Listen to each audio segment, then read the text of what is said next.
30 ఏళ్లుగా నా పోరాటానికి స్ఫూర్తినిస్తున్న నా భర్త నందమూరి తారక రామారావు గారి ఆత్మకి శాంతి కలగాలని మనస్ఫూర్తిగా కోరుకుంటూ, నిరంతరంగా ఎన్నాళ్ళు ఈ పోరాటం సాగుతుందో నాకే తెలియదు.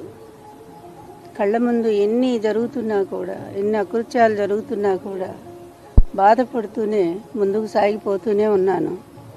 ఇప్పటికి కూడా ఈ అబద్ధాల ప్రపంచం, ఈ దుర్మార్గుల అరాచకం నన్ను వెంటాడుతూనే ఉంది, వేధిస్తూనే ఉంది.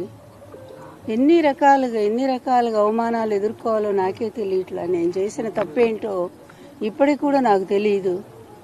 ఆయన నన్ను వివాహం చేసుకున్నారు, అందరి ముందే చేసుకున్నారు, లక్షలాది జనం ముందు అనౌన్స్ చేసి చేసుకున్నారు, భారీగా ఇంటికి తీసుకొచ్చారు, గౌరవం ఇచ్చారు.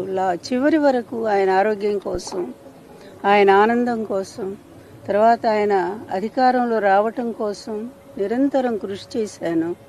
ఒక చిన్న పదవి తీసుకోలేదు, ₹1 డబ్బు ఆశించలేదు, నిస్వార్థంగానే మిగిలిపోయాను. చివరికి ఆయన వెళ్ళిపోయారు. ఎందుకు వెళ్ళిపోయారో కూడా తెలుసు, ఎన్ని కుతంత్రాలు జరిగాయో. ఆ తర్వాత కూడా వాళ్ళు వదిలిపెట్టకుండా అదే అబద్ధాలను కంటిన్యూ చేస్తూ నా జీవితాన్ని నాశనం చేయడానికి ప్రయత్నం చేస్తూ ఉన్నారు. మరిన్ని ట్రెండింగ్ వీడియోల కోసం న్యూస్ 18 తెలుగు యూట్యూబ్ ఛానల్ను సబ్స్క్రైబ్ చేసుకోండి.